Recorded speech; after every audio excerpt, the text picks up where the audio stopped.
Yeah, we good. All right, so hopefully people had a chance to play around with the angle of attack part by changing the slider and looking at our lift and drag plot here, or our lift and drag forces in pounds up at the top. And so what we were looking at, as a reminder before we cut off there, was how the angle of attack affected lift. And so I was, probably most people played around with this and started to catch on to a trend. And you can see, right, if we're, going up and up and up with our angle of attack, it seems like we're getting more lift over time. However, at some point, we're going to start to see actually that drop off. So if you look, I'll just go back a couple degrees. We're at about 3,100 to 3,173. We're dropping off just a little bit to 3,148, 3,121. And so we're actually getting to a point of diminishing returns. So although maybe if you were just clicking around at first, you saw, okay, it looked like angle of attack went up, the lift went up, we actually have a point where we're not getting that benefit anymore. And so, oh, am I not sharing? I don't think I was gonna say, would you like to share your screen? Yep, I will go ahead and share the screen back. I forgot that went away. Very good. Go ahead. Yeah, so I can go ahead and start that part over. So you see the simulation now, right? Yeah. Yep. All right, so yes, hopefully people had a chance there to play around with angle of attack, and you saw that, just from a baseline level, as you start to pitch this up, the lift seems to go up and up and up and up. And at some point, actually, we maybe reached a max there at about 3,500. At some point, after, in this case, about 16 degrees angle of attack, that lift actually starts to drop off. So now we're down somewhere back in the 2000s after a certain point. And so what's actually happening is we do see our lift increase with angle of attack, which is a lot of times what people predict. But if we go to too high of an angle of attack, we actually reach a point that we call stall. And so this is a really important design condition for people designing aircraft, because you want to know, how should you fly that plane? Do you want to put the nose up a little bit, a lot? And is there too much? If you put your nose up of the wing too much, we're reaching this point called stall, where our lift actually starts to drop back off, and it can drop off really sharply with angle of attack. And you can see that in the simulation too. So you can play around with that on your own and find the stall angle for various configurations. There are some different airfoil shapes you can try in there too. And that stall angle of attack, where this actually happens, is going to be different depending on the shape.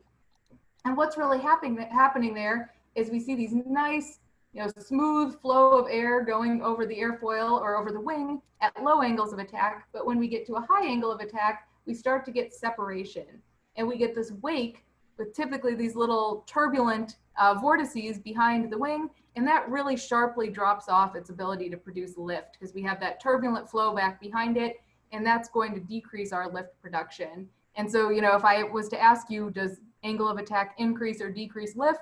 Really, both of them would be the right answer. Up to a certain point, angle of attack increases lift, but if we go to a high enough angle of attack, it's actually going to drop back off. And you can play around with that in the simulation yourself as well. So if we go back to the software here, let me bring that back up. So if we go back to this guy, I'm going to go ahead and put it back at 0 degrees angle of attack, if I can get it there.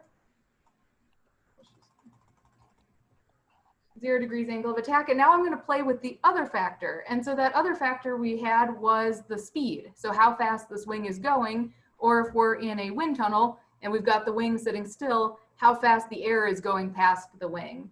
And the way we can change that is if you go to this button here called flight, that'll let you now change the flight parameters. And so at 0 degrees angle of attack, we're producing no lift, and it doesn't matter how much we change the speed, right? I can move that all over. We're still getting 0 lift. It's not going to do anything because this is perfectly symmetric. The air is going over the bottom and the top exactly the same. And so it's not going to produce any net upward force. But if I go ahead back to our shape area here and just put it at a couple degrees angle of attack, so maybe I'll put it something like 5, now we have some lift to start with, and we can explore how the speed will change that. And so it looks like we've got a couple, maybe 1 or 2 participants back. So if you're doing this, definitely follow along. Go ahead and put your wing at maybe 5-6 degrees angle of attack or somewhere in there. And then go ahead and play around with the speed. and we can look at how the speed changes the lift. And so again, you're looking at the lift here, or you can look at the lift bar in the plot. And so you can go kind of up or down with that, or you can drag it to make more rapid changes and see how the speed, how fast the plane is moving, changes the lift. So I'll give everyone just a minute or so to try that on your own.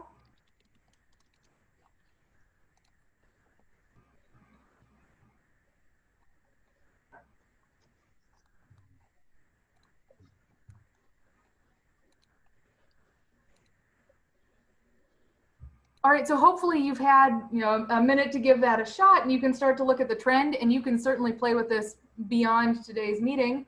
But what we'll see is that if we play around now with the speed, the flight speed is also going to increase lift. So going up in speed is going to increase our lift, and actually it goes as a function of speed squared.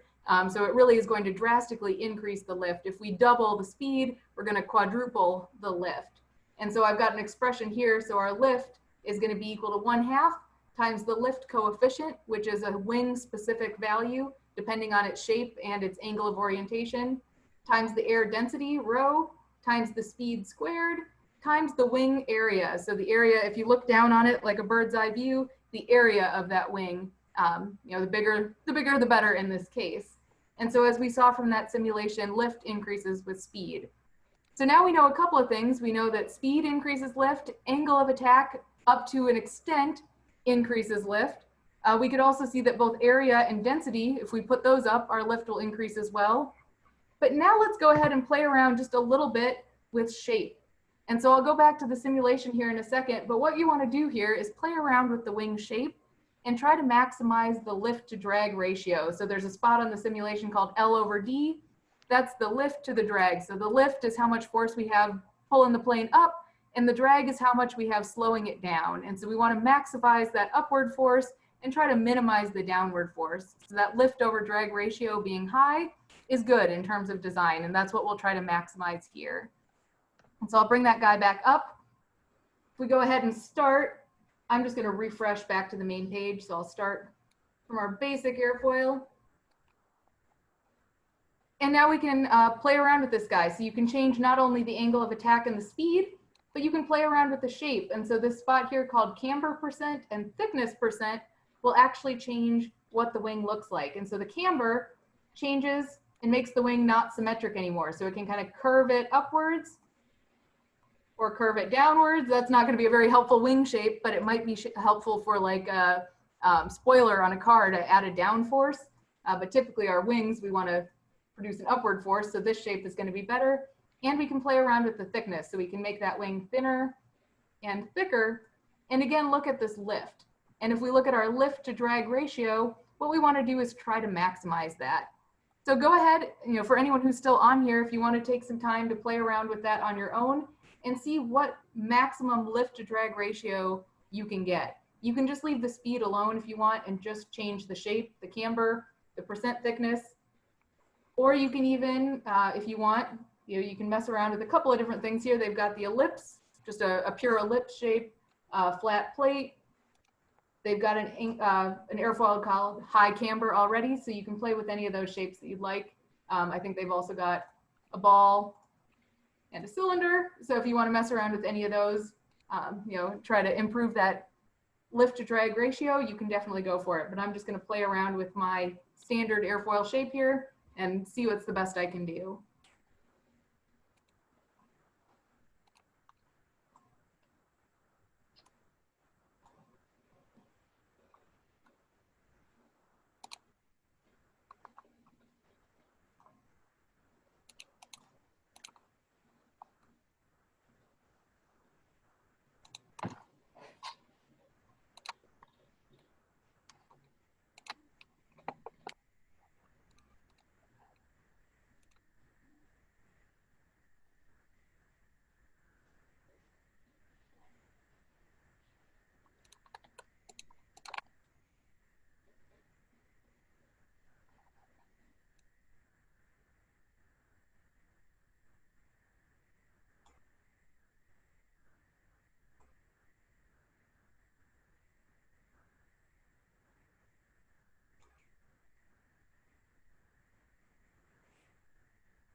So there are probably a lot of different combinations that can get the same result. There's not necessarily one right answer. When I've messed around with this on my own with this simulation, like the 13 to 14 range is pretty much the top of what I've been able to get without changing things too much. You may be able to get some higher ones if you really change the shape, or if you mess around with some of the other parameters, like you can put your flight on Mars or Venus or through the water. But on Earth average day, the 13 to 14 range is one of the highest I've seen when I've played around with this. So certainly feel free to play with this afterwards. I enjoy this simulation just kind of for fun. There are also a couple other spots here on the page, if you go to the Beginner's Guide to Aerodynamics, that'll take you through some of these equations and also some other simulations they have. I think they have like a spinning ball, a full wind tunnel simulation, and some different things on the NASA website that are just free for student use. So that's really all I've got, but I'm happy to answer any questions or stay on longer for anyone who's still here and wants to chat. That's fine by me.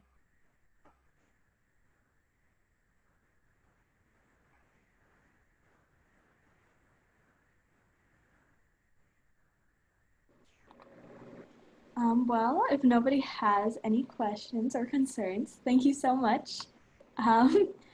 Well, when I send this video out, well, thank you so much for coming. And, I'm really sorry that the meeting was ended. Yeah, our bad. We won't let it happen again. We are completely sorry for that. But thank you for coming anyway. And thank you, Dr. Schmidt, for presenting for this. And it was really interesting to learn about you and your job and, all these cool things, including the simulator. And yeah, it was super interesting, super fun. Yeah, thank you so much for taking the time to help us out with this initiative. And I guess that's all we have for the meeting today. Yeah. So you guys are welcome. Thanks for everyone who joined us earlier and again now. If anyone has questions for me, you guys know how to get in touch with me, so feel free to forward on any questions you get. Yeah. Awesome. Okay, so I guess everyone can leave the meeting, but there's no one here really, so all right. Bye. Thank you so much. Bye. Thank you, and You're sorry welcome. again for the That's all right. whole technical difficulty thing. No worries. Mm-hmm.